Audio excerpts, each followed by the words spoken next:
Léa Drucker.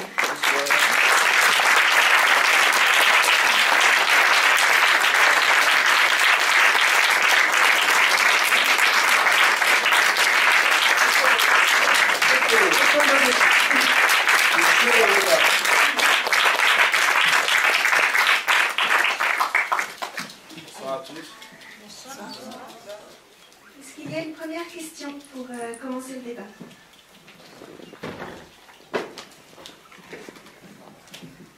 Je voulais savoir, pour le réalisateur, dans cette histoire, ce qui vous a intéressé en premier, si c'était cette machine qui broie un homme et qui ne réfléchit pas à l'humanité et est dans son strict de la justice, ou alors si c'était l'histoire d'un homme qui est brisé et qui a du mal à s'en remettre. L'un ne va pas sans l'autre. Mais avant tout, ce qui m'a intéressé, c'est l'histoire d'un homme. C'est pas du tout un film à charge contre la justice, c'est l'histoire d'un homme qui a un espace de liberté, qui est libre, qui a une vie intérieure, qui a une vraie forme de liberté que peu ont finalement aujourd'hui et qui perd sa liberté. Voilà. Après, c'est le mécanisme de l'erreur judiciaire qui existera tant que la justice est rendue, qui est consubstantielle à la justice, m'intéresse aussi beaucoup. Mais c'est l'histoire de cet homme qui m'a intéressé, plus que le système. Oui.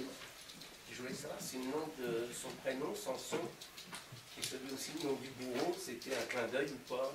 C'est moi qui imagine. On peut l'imaginer, mais moi j'ai mon clin d'œil personnel. Vous avez vu que c'est un homme qui a du mal à s'exprimer et qui sait écouter, mais qui a du mal à s'exprimer sans son. Voilà. C'était davantage no sound que la référence historique.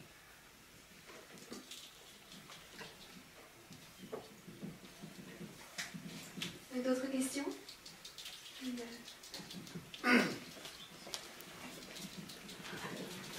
Alors une question un peu idiote. La dernière fois que j'ai vu Monsieur Ricard, vous étiez chauffeur de taxi pour le film de Ryan Gosling, ça vous colle à ce métier. Et sinon, ça fait quoi de jouer un taiseux, justement, quelqu'un de très introverti? Alors, jusqu'à présent, la prison me colle plus à la peau que le taxi. Je ne désespère pas de faire d'autres chauffeurs de taxi.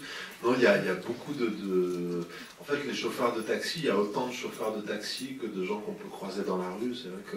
Et ce que j'ai aimé dans ce personnage-là, ce chauffeur de taxi-là, c'est que quelqu'un, tout en faisant un travail qui n'est pas forcément épanouissant, qui n'est pas un travail ni intellectuel, ni dans lequel on peut lui apporter une quelconque reconnaissance, non seulement il le fait bien, mais en plus il profite de ce moment-là pour ouvrir ses oreilles, écouter de la musique, écouter les gens, parler avec cette femme, Louise, sans avoir d'idée derrière la tête. Et c'est vrai que c'est un rôle, de ce point de vue-là, qui ressemble un peu au rôle que je tenais dans Lost River, et au rapport avec Christina Hendricks dedans. Et ensuite, votre deuxième question, c'était... L'intérêt pour vous de jouer un rôle très introverti comme ça, qui a du mal à sentir... J'aime beaucoup, c'est vrai, jouer avec le silence. J'aime beaucoup pouvoir exprimer des choses. Il y a une espèce d'espace de liberté qui m'est donné de plus en plus, enfin que je considère de plus en plus comme un espace de liberté à partir du moment où le réalisateur dit moteur et qu'on dit action. Les premiers temps, les tout premiers films dans lesquels j'ai pu jouer, ou les toutes premières expériences, j'avais une espèce de pression, qui était d'ailleurs pas mal pour jouer des méchants, parce que les méchants ont peur, en fait. Donc je jouais avec ma peur.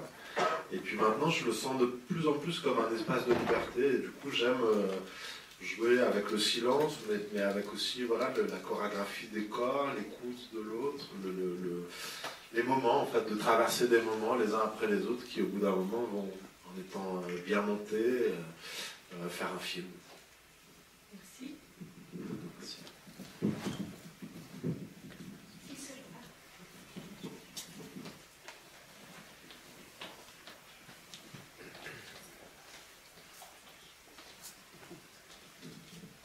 Oui, bonsoir. Donc une question pour Gilles. Est-ce que vous avez eu l'autorisation de tourner dans une vraie prison ou pas? Est-ce que c'était compliqué d'avoir les autorisations? Une question pour Léa. Est-ce que vous avez rigolé avec Reda? Parce que c'était peut-être pas facile, c'était assez tendu comme relation entre vous deux. Donc est-ce que vous avez quand même rigolé pendant le tournage entre vous deux? Et puis pour Reda, est-ce que c'était dur de vivre le rôle de quelqu'un qui est vraiment assommé par cette justice? Honneur aux dames. Merci. Oui, on rigolait, c'est un gros... En tout cas, les scènes dans la voiture, les séquences dans la voiture, elles étaient très agréables à tourner. On s'amusait. Et en même temps, je ne connaissais pas Reda. Je le connaissais comme comédien, mais je ne le connaissais pas. Donc on s'est rencontrés comme ça dans la voiture en discutant. On a plus discuté que rigolé d'ailleurs. Mais c'était... Oui, c'était dans la bonne humeur, quoi. C'était pas... Par contre, les scènes au tribunal, elles étaient... Par contre, là, on était plus concentrés. J'ai pas le souvenir de franche rigolade. Hein. Non, pour personne. C'était à toi, après j'ai... Oui, donc la première question, excusez-moi. Est-ce que vous avez tourné dans une vraie prison. Il était très important pour moi de tourner dans une vraie prison pour que les acteurs, et en l'occurrence Reda, puissent vraiment sentir la différence. Il va vous dire mieux que je ne le dirai moi-même, qui sait ce que c'est, parce qu'il y est allé pour d'autres raisons. Il n'est pas derrière les barreaux, mais voilà. Il s'exprime vraiment bien que moi. Mais en tout cas, c'était très important, parce qu'évidemment, d'habitude, vous savez, on reconstitue les prisons, parce que la chancellerie, l'administration pénitentiaire, le ministère de la Justice nous donne très peu d'autorisation de tourner à la prison. Ils épluchent le scénario, et là, on a beaucoup insisté. Et puis, avec la production, avec la régisseuse du film, on a pu avoir, c'était exceptionnel, l'autorisation. Donc, c'était très important. Donc, à partir du moment où moi j'ai choisi de ne montrer de la prison que les couloirs et les parloirs, le parloir, lui, est tourné en décor. Mais les couloirs, je voulais qu'à travers les couloirs, on puisse sentir quelque chose de l'incarcération sans forcément montrer la vie en cellule. Et voilà, donc les détenus que vous voyez au fond à un moment, les surveillants, sont pour la plupart des vrais détenus, des vrais surveillants. Et c'était très important, il est très compliqué de tourner dans les prisons. D'abord parce qu'elles sont surpeuplées, qu'il y a un problème de surpopulation carcérale, et qu'on donne au compte-gouttes les autorisations de tourner. J'aimais aussi l'idée de montrer une prison moderne qui ressemble presque à ces cathédrales modernes, à ces bâtiments modernes, qui est à la fois froid et qui sort du cliché que de la vieille prison qu'on voit dans beaucoup de films encore aujourd'hui, parce qu'il y a encore trop de vieilles prisons en France. Voilà. Et pour ce qui est de la difficulté de tenir un tel rôle, c'est toujours un peu délicat en fait de parler de la difficulté, puisque c'est des choses qu'on choisit et dans lesquelles on va sciemment. Moi j'avais très envie de défendre ce personnage et je sentais que ça allait pas être de tout repos, d'autant qu'on avait un tournage assez serré en termes de temps, et tout se faisait dans une énergie assez fiévreuse, mais on se sert de tout ce qui arrive et de toutes les conditions qu'on a pour essayer de les mettre au profit du projet qu'on est en train de défendre. Et puis, non, j'ai beaucoup aimé traverser le parcours de Samson, aussi parce qu'il ne s'arrête pas à la prison. Et le film aurait pu, dans une autre version ou dans un autre scénario, s'arrêter à la libération de Samson. Ok, bon, ça y est, il est innocent, happy end, comme si on avait fonctionné sur un faux suspense. Et j'ai beaucoup aimé toute la partie de reconstruction en fait, de cet homme, et de jouer quelqu'un à qui on a tout enlevé, son costume, sa vie sociale, tout ce qu'il fait, voilà, tout ce à quoi on a l'habitude de se rapprocher dans le quotidien, et qui a 35 ans et quelques, va devoir repartir de zéro. C'est une chose que j'ai beaucoup aimé. Donc non, en fait, c'est un métier un peu bizarre dans lequel des fois on a plaisir à se mettre dans des états un peu fous, mais juste après, si la prise est bonne, on est très content.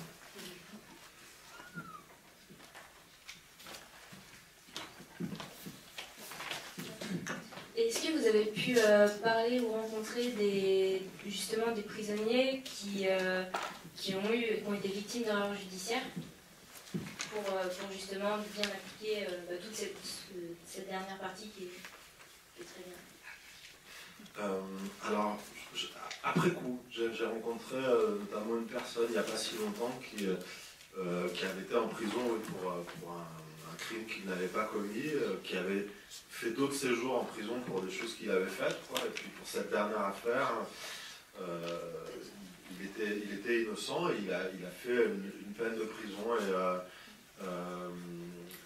la première chose qu'il m'a dite, et ça rejoint un peu ce que me disait Gilles lorsqu'on préparait le film, c'est j'étais innocent et en fait c'était c'était le cas le plus difficile pour me défendre. Je savais pas quoi dire, j'avais rien préparé. Alors que quand j'avais été coupable sur les autres affaires, j'avais ma petite stratégie, je savais quoi dire, quoi. Et c'était ça rejoignait vraiment la ligne que me donnait Gilles Bagné. Et puis quand on a tourné à la prison de la Farlède, oui, j'ai discuté avec les prisonniers lors de passages de couloirs, de moments, et je me suis en tout cas, au-delà de l'erreur judiciaire, aperçu qu'ils aimaient beaucoup le cinéma. Que pour eux, c'était finalement la fenêtre, c'est vraiment la télé, c'est vraiment leur fenêtre vers le monde, quoi. Et ils voient tout ce qui se fait. Donc c'était plus des discussions vraiment de cinéma que des discussions de prisonniers à acteurs. Et puis j'ai le souvenir d'un qui m'a dit pour la suite de la journée, bon courage. C'est un peu bizarre quand on va jouer un rôle et voilà, on est là que pour une journée.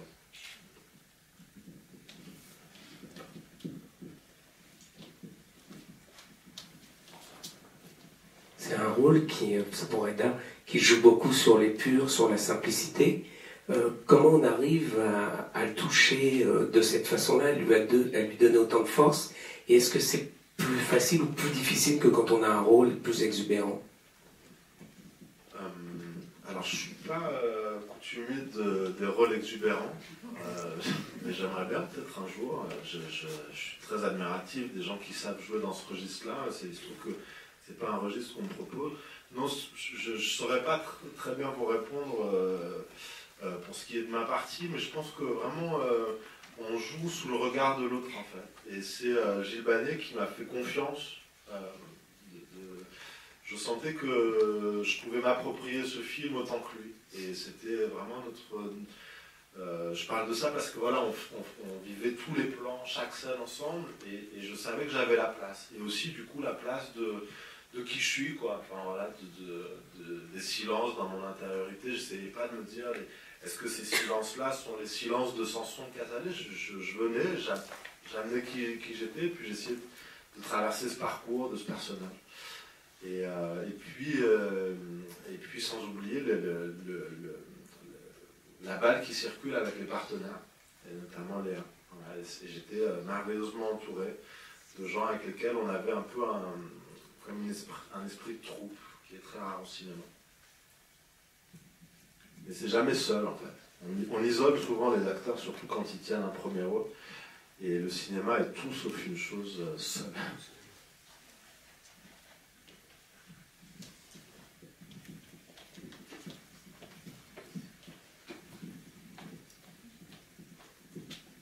Oui, monsieur Bagné, est-ce que vous pouvez nous dire d'où vient Maître Portal? Notre planète, on pourrait répondre, mais non, il vient de notre planète. C'est un homme que j'aime et qui est un avocat commis d'office et qui n'a aucune expérience des assises. Et croyez-moi, si vous êtes déjà allé aux assises comme spectateur et que vous voyez l'aspect tellement impressionnant et la procédure, c'est un véritable théâtre, et pas n'importe quel théâtre, c'est tellement impressionnant que l'avocat commis d'office qui est habitué à défendre des petites affaires, somme toute assez banales, et qui se retrouve projeté et embarqué parce qu'un innocent pense qu'il n'a pas besoin, parce que les innocents se défendent le plus mal et pensent qu'il n'a pas besoin d'un avocat, voire d'un bon avocat, et se retrouve embarqué dans cette affaire-là, il est pris dans les contradictions qui, elles, sont aussi humaines, d'avoir envie d'aller tenter de briller, d'avoir peur, de se prendre au jeu, de penser que son client est peut-être coupable, il ne croit pas forcément à son innocence. Et sa question majeure, qui est la question majeure de toute cette petite communauté qui vit dans l'arrière-pays niçois, et qui n'est pas habituée aux grandes affaires criminelles, comme ça l'est dit dans le film, c'est comment résister à la pression. Parce que quand vous avez un crime ou un enlèvement, ou avec tout ce qu'on peut imaginer, de cette ampleur dans une ville comme Grasse, dans une petite ville de province, qui plus est dans le sud, qui plus est dans les Alpes-Maritimes, vous recevez une pression écrasante de la part des médias, des élus locaux, de tout le monde. J'en ne parle que de ça. Et l'expérience peut vous permettre de résister à cette pression. Voilà, c'est très très compliqué de résister à la pression, mais pas qu'à ce poste-là, dans d'autres métiers aussi. Hein. Faire un film, c'est aussi résister à la pression. Et donc voilà, ce qui fait que son humanité éclate par giclée, comme ça, dans tous les sens. Ça va dans tous les sens. Et moi, j'aime vraiment beaucoup ce personnage. Et voilà, j'avais très envie. Si vous voulez, ce film est une histoire assez peu originale. Elle a été traitée très souvent, et très très bien d'ailleurs. Ce qu'on peut considérer comme original, c'est son traitement. Et j'avais envie de me raconter donc l'histoire d'un homme, comme je l'ai dit tout à l'heure, qui n'est pas forcément bien entouré. Et comme dans les films, souvent, les films qui accordent une large place à l'audience, au procès, aux assises, le clou du spectacle est souvent la plaidoirie de l'avocat de la défense, qui est un numéro brillant, et brillant d'acteur. Moi, j'avais envie du contraire, et voir ce que ça pouvait donner. Avec des éclats de se prendre au jeu pour se mettre au portable. Voilà. En gros, j'espère que ma réponse vous satisfait, mais c'est ce que je pense vraiment. Voilà. Et je pense que Gilles Cohen, et là aussi, dans le rapport que j'ai aux acteurs, que Reda a très bien écrit, voilà, il y avait un véritable échange pour créer ce personnage, qui agace, qui irrite, et qui est... Voilà, parce que les films, souvent, les films comme ça, qui parlent du drame d'un homme, racontent uniquement, souvent, la partie atroce et dramatique. Et moi, j'aime que le grotesque, le ridicule, et donc l'humour, le malaise, là, il y en a évidemment, puissent s'immiscer et cohabiter dans